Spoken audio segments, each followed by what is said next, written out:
Assalamualaikum warahmatullahi wabarakatuh. Saya Aras Namo dari kelas 11 IPS 3 absen 5 akan menjelaskan tentang konsep dan kebijakan perdagangan internasional. Di era globalisasi seperti sekarang ini, tidak ada satu negara pun yang dapat menutup diri dari negara lain. Salah satu penyebabnya karena potensi sumber daya yang berbeda, serta tidak semua pemenuhan kebutuhan hidup masyarakat tersedia di dalam negeri. Pertama-tama kita masuk ke dalam pengertiannya. Perdagangan internasional adalah aktivitas transaksi yang dilakukan pelaku ekonomi lintas negara dalam rangka memenuhi kebutuhan hidup masyarakat. Nah, aktivitas ekonomi ini dapat diwujudkan dalam bentuk transaksi barang atau jasa yang dibutuhkan setiap pelaku lintas negara. Pelaku ekonomi yang dimaksud dapat berasal dari pihak swasta maupun pihak pemerintah. Nah, perdagangan internasional juga dapat diartikan sebagai kegiatan tukar-menukar atau jual beli barang dan jasa yang terjadi antara dua negara atau lebih dengan tujuan keuntungan negara masing-masing. Lalu kita masuk ke yang nomor 2, yaitu menambah devisa negara. Kegiatan ekspor dan impor yang menjadi kekasan aktivitas perdagangan internasional dapat menghasilkan devisa bagi pemerintah dan meningkatkan pendapatan negara. Lalu yang ketiga, memperluas lapangan kerja. Adanya perdagangan internasional mendorong dan memperluas lapangan kerja. Hal ini terjadi karena terbukanya kesempatan kerja baru. Contohnya, karena peningkatan permintaan produk tekstil dari negara-negara lain ke Indonesia, produk tekstil Indonesia meningkat sehingga membuka kesempatan kerja baru. Lalu yang keempat, produk atau transfer teknologi. Produk barang-barang impor yang canggih seperti handphone, televisi, mobil, motor, dan komputer akan diiringi dengan bagaimana cara penggunaan dan cara pemeliharaannya.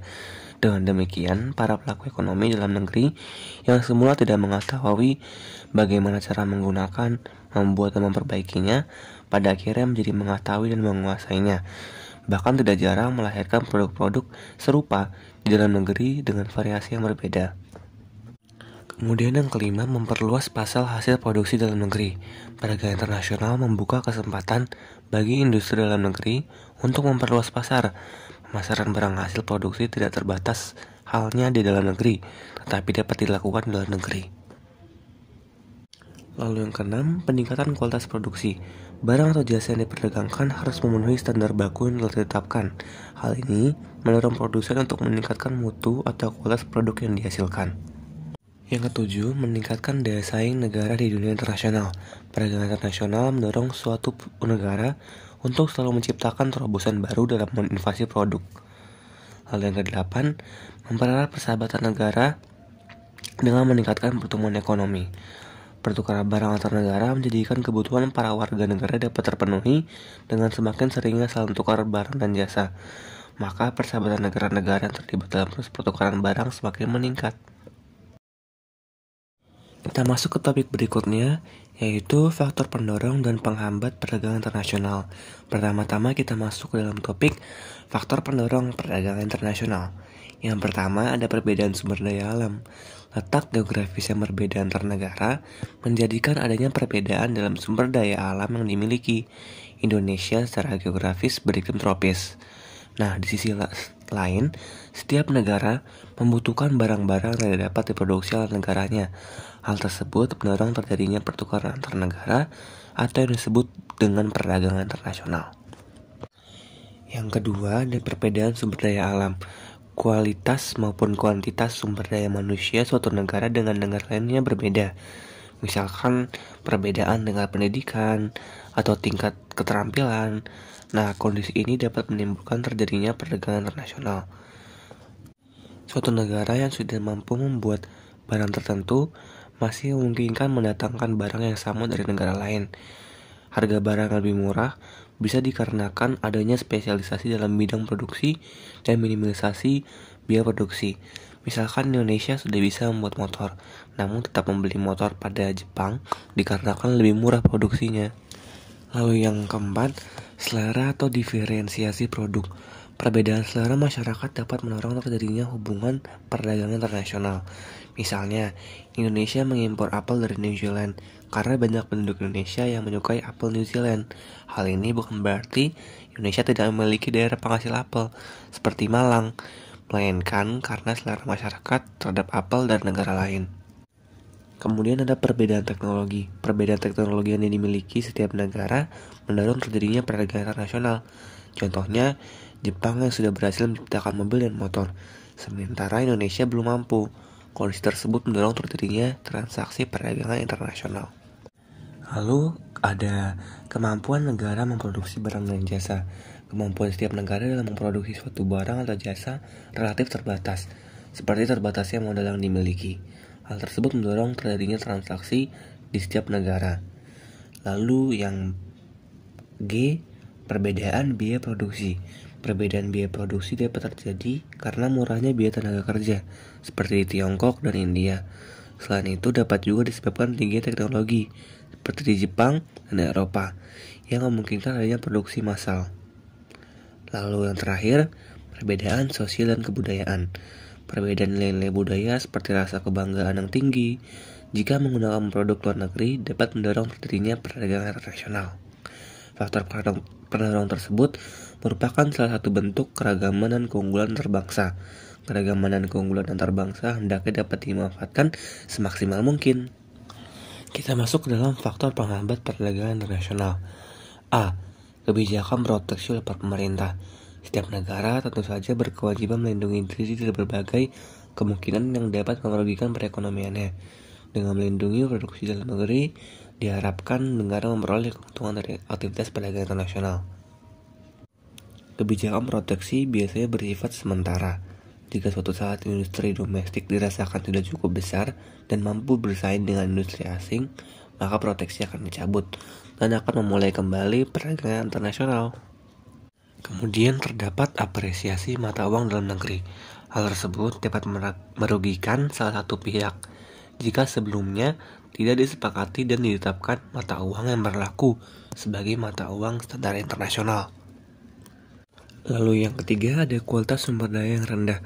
Rendahnya kualitas sumber daya suatu negara dapat berdampak pada rendahnya mutu produk hasil produksi, sehingga pasar untuk produk tersebut akan berkurang dan keuntungan tiap negara juga akan berkurang. Kemudian yang D, perbedaan sistem pembayaran antar negara yang sulit dan risiko yang tinggi. Sistem pembayaran yang berlaku di suatu negara dengan negara lainnya juga tentu tidak otomatis sama. Jika sistem pembayarannya sudah modern, maka importir dan eksportir dapat melakukan pembayaran dengan menggunakan LC, sehingga lebih praktis dan nyaman. Lalu yang E, terjadinya perang. Gejolak politik yang terjadi di suatu negara menyebabkan kegiatan ekonomi penduduk negara tersebut tidak stabil, terlebih sampai kepada kegiatan perang antar negara. Hal tersebut melemahkan daya beli masyarakat suatu negara, sehingga tidak dapat melakukan transaksi atau barang-barang produk luar negeri. Lalu yang F, proteksi wilayah regional. Organisasi ekonomi pada tingkat regional biasanya akan membuat kebijakan yang mendorong pengembangan ekonomi negara-negara anggotanya. Lalu yang terakhir, jarak antar negara atau biaya transportasinya. Jarak antar negara yang jauh menjadikan biaya transportasi yang tinggi, sehingga mendorong harga barang ekspor dan impor menjadi mahal. Hal tersebut dapat menjadi faktor penghambat dalam perdagangan internasional. Kemudian kita masuk ke topik berikutnya, yaitu teori perdagangan internasional. Yang pertama, teori klasik. Teori keunggulan mutlak atau absolute advantage. Teori keunggulan mutlak mengungkapkan pertukaran akan terjadi di antara dua negara jika setiap negara memiliki keunggulan dalam produksi barang tertentu. Keuntungan akan diperoleh jika suatu negara dapat menghasilkan barang yang mempunyai keunggulan mutlak. Lalu yang B, teori keunggulan komparatif atau comparative advantage. Teori perdagangan internasional dimiliki oleh David Ricardo, dikenal juga dengan teori keunggulan komparatif. Keunggulan komparatif memiliki arti suatu negara mempunyai keunggulan yang lebih besar pada suatu jenis barang dibandingkan barang lainnya. David Ricardo mengungkapkan, pertukaran masih mungkin terjadi dan menguntungkan kedua negara, walaupun suatu negara mempunyai keuntungan mutlak pada kedua jenis barang. Kita masuk ke dalam teori modern. Teori modern pertama kali ditemukan oleh Bertil Ohlin pada 1933, yang isinya didasarkan atas tulisan gurunya yaitu Elie Hoexter. Oleh karena itu, teori yang dikemukakan dikenal juga dengan teori Hesker-Ohlin atau teori HO. Nah, benang merah tentang teori HO adalah sebagai berikut. Yang pertama, perdagangan internasional tidak banyak berbeda dan hanya merupakan kelanjutan perdagangan antar daerah. Perbedaan pokoknya terletak pada masalah jaraknya saja.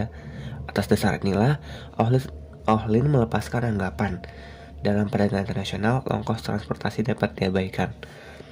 Lalu yang kedua, barang-barang yang diperdagangkan antar negara tidaklah didasarkan atas keuntungan alamiah atau keuntungan yang diperkembangkan, akan tetapi atas dasar proporsi serta intensitas faktor-faktor produksi yang digunakan untuk menghasilkan produk-produk tersebut.